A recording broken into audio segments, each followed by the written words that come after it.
محترم بھائی آسن شفیق صاحب۔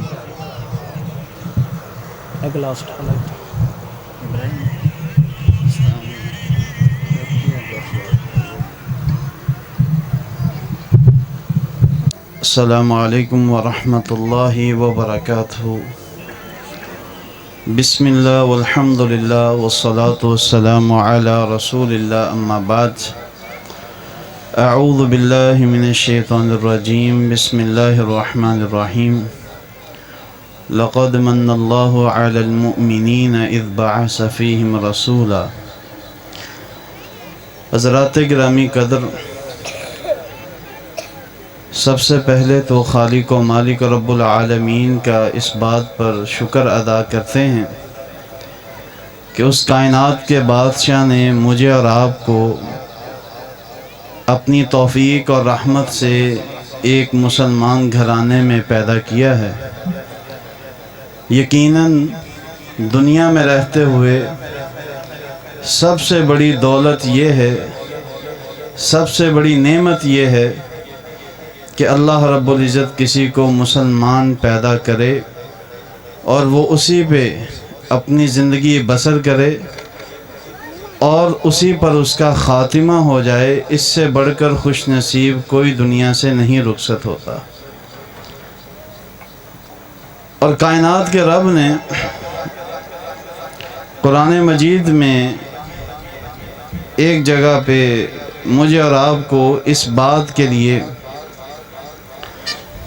تنبیہ کی ہے کہ میں نے تم پہ یہ بہت بڑا احسان کیا ہے۔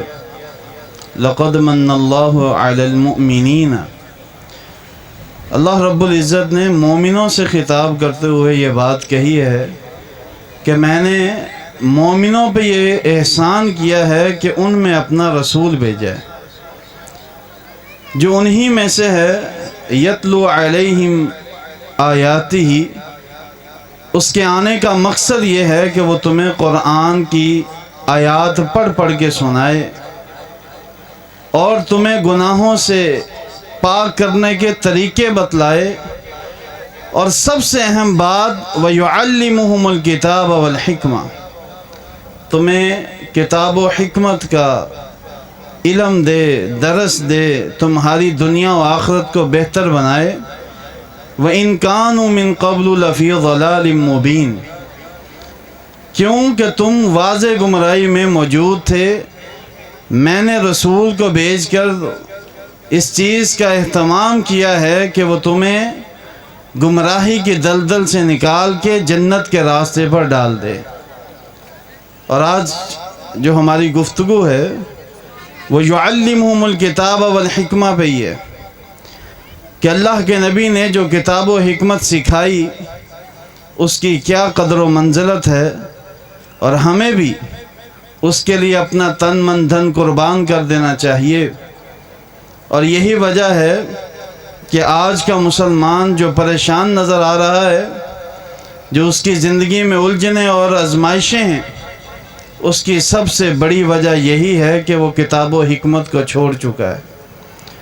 کتاب سے یہاں مراد اللہ رب العزت کا کلام ہے جس کو قرآن مجید کہتے ہیں، اور حکمت سے مراد خود رسول اللہ صلی اللہ علیہ وسلم کی شخصیت ہے جنہوں نے عمل کر کے دکھایا، جس کو ہم سنت کہتے ہیں، نبی کا طریقہ کہتے ہیں۔ اگر ہم قرآن کو دیکھیں تو قرآن کو سیکھنے کے لیے نبی صلی اللہ علیہ وسلم کی ضرورت ہمیں ہمہ وقت رہی ہے۔ ایسا نہیں ہے کہ اگر قرآن سیکھتے ہیں تو یہی کافی ہے۔ کچھ لوگ آج ایسے پیدا ہو چکے ہیں جو پیارے پیغمبر علیہ السلام کی سنت اور حدیث کا انکار کر چکے ہیں۔ وہ کہتے ہیں اس کی ضرورت نہیں ہے، قرآن ہی ہادی و رہنما ہے۔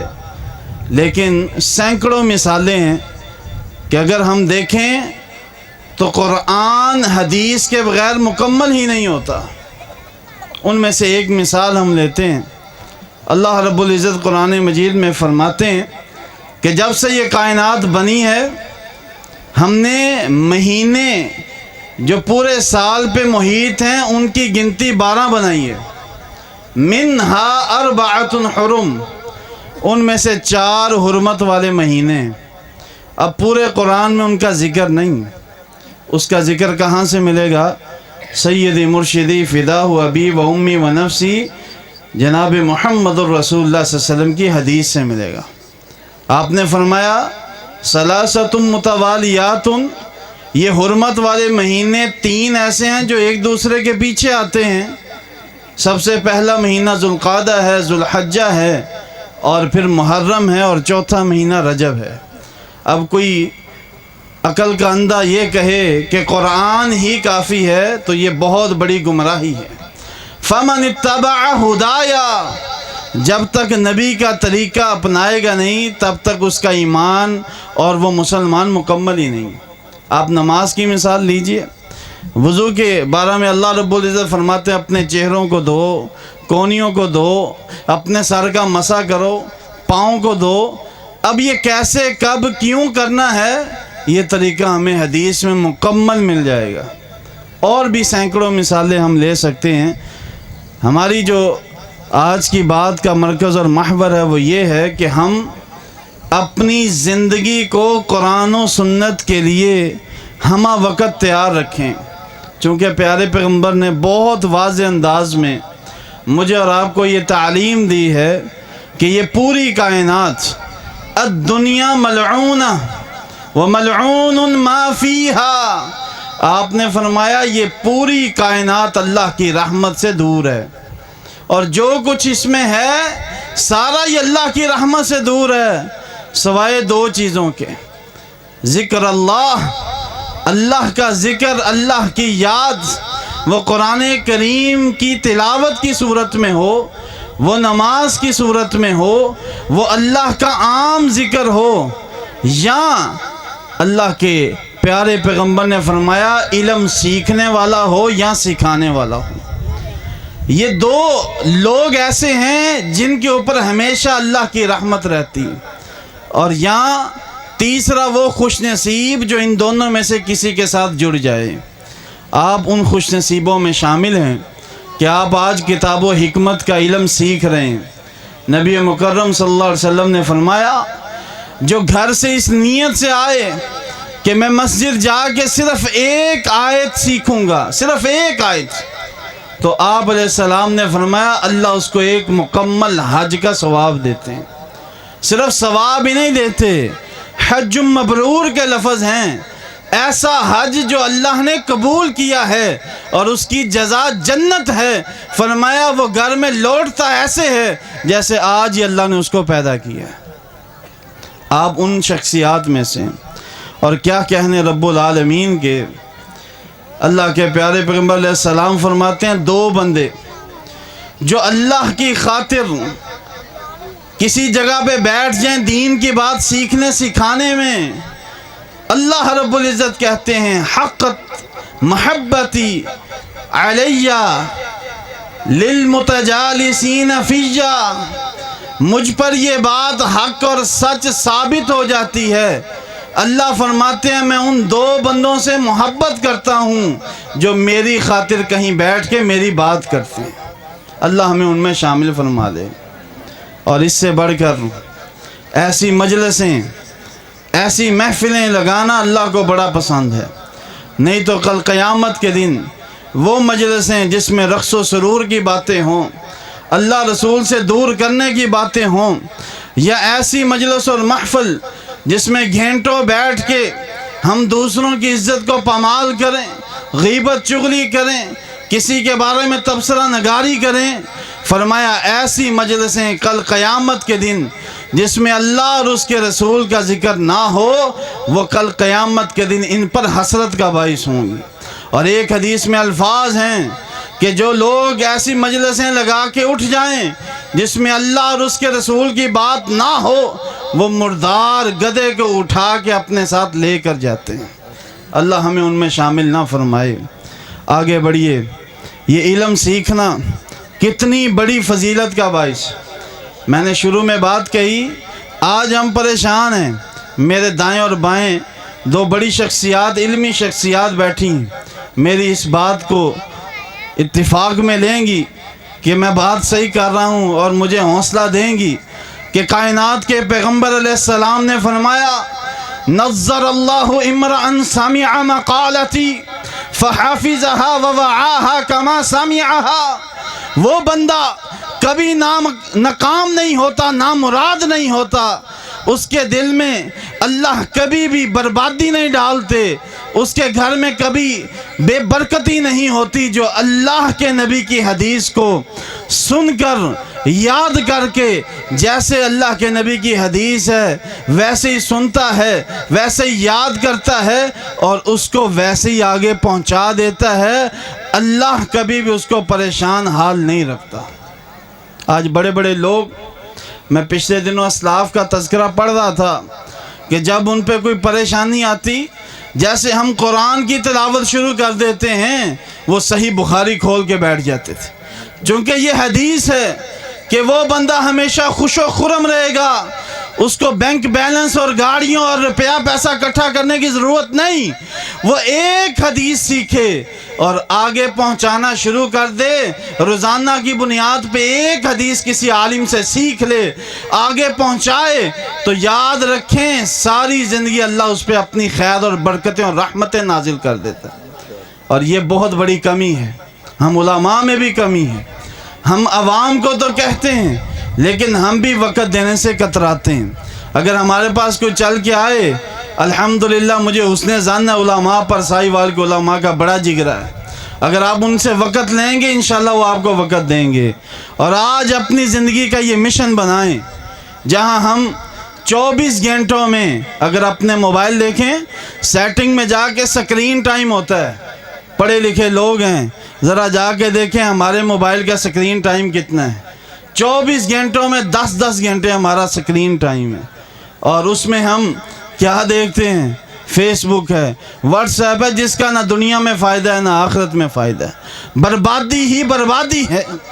وہ علم جس کو سیکھنے کے لیے میرے اور آپ کے خلفائے راشدین میں سے اتنی بڑی شخصیت جن کو عمر بن خطاب رضی اللہ تعالی عنہ کہتے ہیں، ایک روایت کے مطابق 7 سالوں میں انہوں نے سورۃ بقرہ سیکھی، ایک روایت کے مطابق 10 سالوں میں سیکھی، اور ہم کہتے ہیں کہ ہم چند تقاریر سن کے بڑے عالم فاضل بن گئے ہیں۔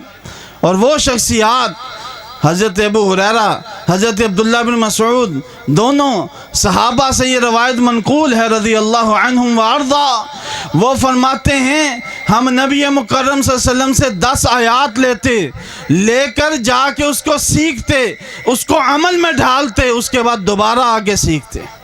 ہمارے ہاں تو یہ چیز رہی نہیں ہے، نہ ہم سیکھنے کی پوزیشن میں جاتے ہیں، ہاں سیکھتے ہیں کسی کو دھوکہ کیسے دینا ہے، کسی کو اسلامی کارڈ دکھا کر اپنے جال میں کیسے پھنسانا ہے۔ یہ جعلی ملا جو بیٹھ کر فیس بک پہ اور یوٹیوب پہ لوگوں کو گمراہ کر رہے ہیں، شاید وہ بھول گئے ہیں کہ کل اللہ کے دربار میں بھی پیش ہونا ہے، چونکہ میرے نبی کا فرمان ہے من کذب علی متعمدا فلیتبوأ مقعدہ من النار۔ آج لوگوں کو من گڑت حدیثیں سنا کے، فضائل اور مناقب بتا کے، جن کا کتاب و سنت میں کوئی ذرہ برابر حصہ نہیں ہے، سنا کر لوگوں کو ملمہ سازی اور اپنی طرف کرنے کے لیے، واہ واہ اور بلے بلے کروانے کے لیے نبی کی طرف ایسی باتیں منسوب کرتے ہیں۔ فرمایا تم یہاں پہ جھوٹی باتیں منسوب کرتے رہو، اللہ تمہارا جہنم میں ٹھکانہ بنا دے گا۔ اور آج میں یہ بات بڑی واضح اور شرح صدر کے ساتھ کرنا چاہتا ہوں، ہم اپنی محفلیں اور مجلسیں دیکھیں، ہم سمجھتے ہیں ہم نے بڑا علم سیکھ لیا، بڑا ہمیں علم آ گیا ہے، ہم تقویٰ کے پہاڑ بن گئے ہیں۔ جب بھی دو مسلمان بیٹھتے ہیں کسی مسئلے میں الجھ پڑتے ہیں تو بات سمجھ میں نہ آئے تو فوراً کہتے ہیں اللہ نے قرآن میں یہ کہا ہے، اللہ نے قرآن میں یہ بات لکھی ہے، اور اس سے بھی اگلی بات اللہ کی قسم اللہ نے قرآن میں یہ بات کہی ہے، پتہ کچھ بھی نہیں۔ شیخ الاسلام ابن تیمیہ رحمہ اللہ فرماتے ہیں یہ جو آیت ہے وَأَن تَقُولُوا عَلَى اللَّهِ مَا لَا تَعْلَمُونَ، وہ فرماتے ہیں شرک سے بھی بڑا گناہ یہ ہے کہ تم یہ بات کہو کہ اللہ نے یہ بات قرآن میں لکھی ہے جو کہ قرآن میں موجود نہیں۔ اور ہم اپنی مجلسوں میں کیا کہتے ہیں اپنی جان چھڑانے کے لیے حدیث میں یہ آیا، اللہ کے نبی نے یہ بات کہی ہے، اور یہ وبا اتنی پھیل چکی ہے۔ حضرات گرامی قدر ہوش کے ناخن لیں، سالم امام ہیں، مدینہ کے فقہا میں سے ہیں، بڑا شہرہ ہے، وہ دور سے ایک شاگرد آتا ہے ایک حدیث سیکھنے کے لیے، مسئلہ پوچھتا ہے، حضرت مجھے مسئلہ بتائیں۔ فرمایا یہ حدیث میرے علم میں نہیں ہے، اس مسئلے میں مجھے علم نہیں ہے۔ وہ کہتا ہے میں اتنا دور سے سفر کر کے آیا ہوں، آپ کہہ رہے ہیں میرے علم میں نہیں ہے۔ اپنی زبان نکال کے کہتے ہیں اس کو کینچی سے کاٹ دو، جس چیز کا مجھے علم نہیں ہے میں کیسے منسوب کر دوں، میں کیسے کہہ دوں یہ اللہ کے نبی کی بات ہے۔ اور ہم بے دھڑک ہو کے فیس بک پہ لائک اور شیئر کرتے ہیں، واٹس ایپ پہ سٹیٹس لگاتے ہیں، نہ پتہ ہوتا یہ حدیث ہے بھی کہ نہیں ہے۔ پہلے علم سیکھیں۔ ہائے ہائے کہاں عبداللہ بن مبارک یاد آ گئے رحمہ اللہ۔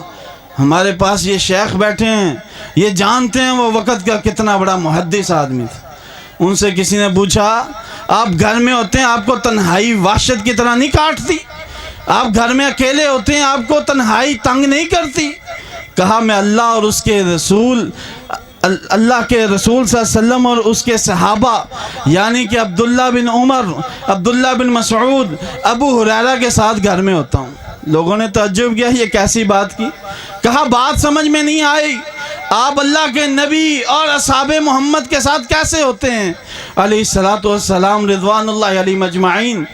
کہا میں گھر جاتا ہوں تو اللہ کے نبی کی احادیث پڑھتا ہوں، صحابہ کے تذکرے پڑھتا ہوں، اور ہمارے محفلیں اور مجلسیں اور ہمارے گھر کی تنہائیاں۔ ابھی پنجاب یونیورسٹی کے ایک پروفیسر کا واقعہ مجھے کچھ دن پہلے ایک ساتھی نے بتلایا، 10ویں جماعت کا یہ طالب علم ہے اور رات بستر میں اپنے موبائل کے ساتھ لگا ہوا ہے۔ آج ہم بھی کہتے ہیں نا رات موبائل دیکھتے دیکھتے نیند آ جائے، کہتے ہیں کہ نہیں؟ اور دیکھتا دیکھتا سو گیا، سینے پہ شیخ صاحب اس کے موبائل رہ گیا، صبح اٹھا تو اس کے سینے پہ وہ موبائل پھٹ گیا، وہ بچہ بھی فوت ہو گیا۔ ہم کہتے ہیں کہ ہمارے بچوں کی شرعی تعلیم و تربیت کیوں نہیں ہو رہی؟ کیونکہ ہم تعلیم نہیں لیتے۔ جب ہم خود سیکھیں گے نہیں سکھائیں گے کیا؟ لہٰذا یہ لمحہ فکریہ ہے، پہلے والدین خود سیکھیں۔ کیوں؟ قُوا أَنفُسَكُمْ وَأَهْلِيكُمْ نَارًا، خود بھی آگ سے بچو، اپنی اولادوں کو، گھر والوں کو بھی آگ سے بچاؤ۔ یہ تعلیم و تربیت کے اسلامک انسٹیٹیوٹ، یہ مدارس، یہ مساجد، وہاں شیوخ کا اتنا بڑا جھرمٹ جو یہ سکھانے کے لیے بیٹھا ہے، العلماء ورثۃ الانبیاء، انبیاء کی جو وراثت اور مشن ہے علماء نے سنبھالی ہے، اور آپ خوش نصیب ہیں آپ کے شہر میں جتنے علماء سارے مستند عالم ہیں، کوئی پھڑ تھڑ کے مولوی نہیں بنا، سب نے تلمذ حاصل کیا ہے۔ اور میں عبداللہ بن مبارک کی بات کر رہا تھا، ان کے بارے میں آتا ہے کسی نے ان سے پوچھا آپ نے علم کیسے حاصل کیا؟ اللہ اکبر، کہتے ہیں میں کسی بھی شیخ کے پاس جاتا 1 مہینہ پہلے میں ادب سیکھتا پھر علم حاصل کرتا۔ اور امام حجاج بن ارطاط رحمہ اللہ وہ فرماتے ہیں ایک بندہ 50 احادیث سیکھ لے وہ کسی کام نہیں آئیں گی جب تک اس کو یہی نہیں پتا حدیث سیکھنی کیسی ہے، سیکھنے کس سے آیا ہوں، اس کے ادب اور آداب کا لحاظ نہیں رکھتا، اللہ اس کو اس حدیث سے علم نافع عطا نہیں کرتا جو ایسا شخص ہے۔ اور آج ہم اتنی مجلسیں بپا کرتے ہیں، کچھ ٹائم اپنے رب کے لیے اور اپنے رب کے حبیب کے لیے وقف کیجئے۔ میں نے کچھ زیادہ نہیں کہا، صرف اتنا کہا ہے کہ ایک حدیث مشن بنائیں، 24 گھنٹوں میں ایک حدیث اللہ کے نبی کی سیکھیں، آگے سکھائیں۔ اور سب سے بڑی بات جو اللہ نے اپنے پیغمبر کو کہی وَقُلْ رَبِّ زِدْنِی عِلْمًا، یاد رکھیں مومن کے پاس 3 بہت بڑے ہتھیار ہیں۔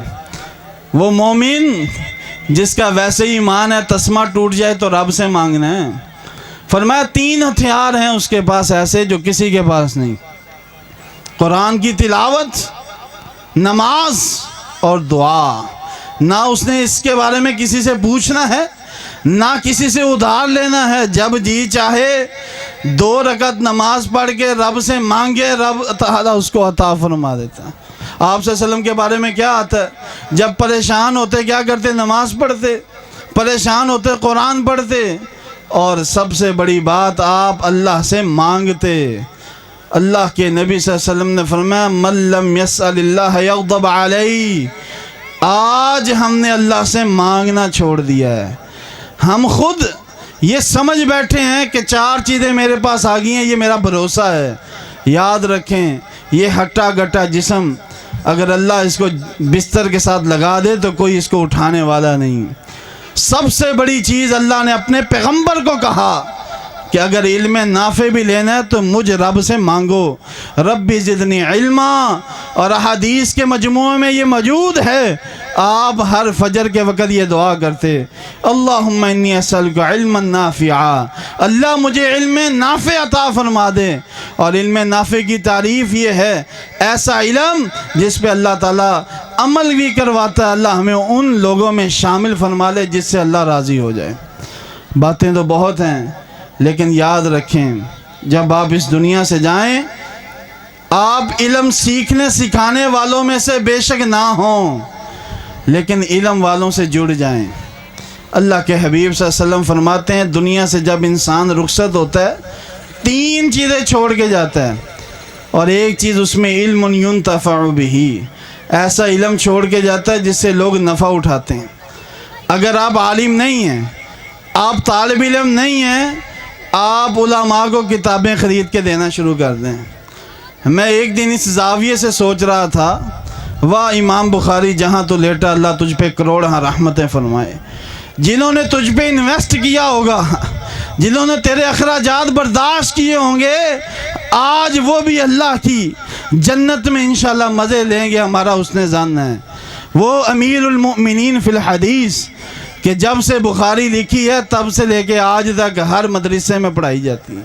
ہر خاص و عام تب تک عالم ماننا ہی نہیں جاتا جب تک بخاری نہیں پڑھ لیتا.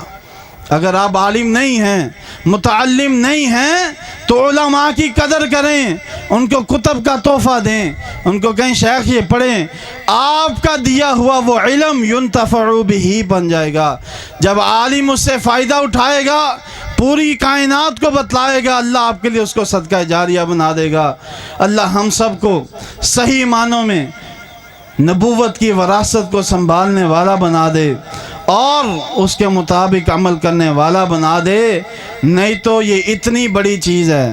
پیارے پیغمبر نے ایسے علم سے پناہ مانگی ہے جو علم نفع نہ دے. آئے ہائے کئی لوگ ہیں وہ قیامت کا منظر بیان کرتے ہوئے دل دہل جاتا ہے. اللہ کے پیارے پیغمبر کے پیارے شاگرد ابو ہریرہ حدیث بیان کرنے سے پہلے بے ہوش ہو جاتے تھے. سب سے پہلے کل قیامت کے دن جس آگ کو بڑھایا جائے گا، بھڑکایا جائے گا، اس میں سب سے پہلا بندہ عالم دین ہوگا جس نے لوگوں کو تو بتلایا، خود علم سے کورا رہا. فرمایا ان سے آگ کا بالن جلایا جائے گا. اللہ اکبر، اللہ مان والحفیظ.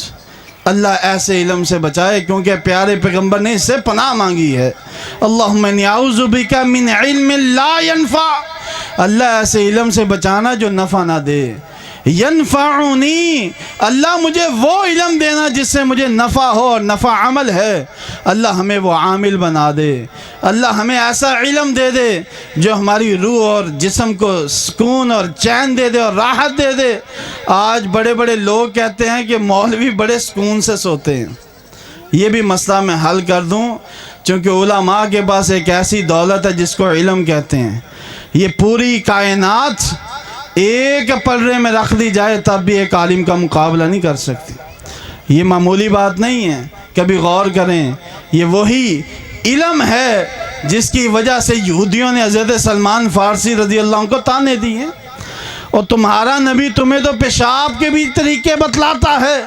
کہاں ہاں مجھے ایسے علم پہ فخر ہے جس میں کوئی کمی اور کوئی زیادتی نہیں ہے، ایسی بات نہیں ہے جو شریعت سے باہر ہو. اللہ نے ہم پہ یہ احسان اور فضل کیا ہے کہ ہمیں پیارے پیغمبر نے ہر چیز کا علم دیا ہے. اللہ ہمیں صحیح معنوں میں مستند علم حاصل کرنے والا بنائے، مرفوع علم حاصل کرنے والا بنائے، مسنون علم پہ عمل کرنے والا بنائے. ان جعلی ملاؤں سے بچائے، ان فیس بکی مفتیوں سے بچائے، اور وہ لوگ جو لوگوں کا ایمان خراب کر رہے ہیں اللہ ایسے لوگوں کی صحبت سے بچائے۔ اللہ ہم دعا کرتے ہیں ہمیں کل ساتھ دینا تو ابو ہریرہ کا دینا، ہمیں کل ساتھ دینا تو عبداللہ بن مسعود کا دینا، ہمیں کل ساتھ دینا تو عبداللہ بن عباس کا دینا، اور نبی مکرم صلی اللہ علیہ وسلم کا ساتھ دینا۔ وآخر دعوانا ان الحمد للہ رب العالمین، والسلام علیکم ورحمۃ اللہ۔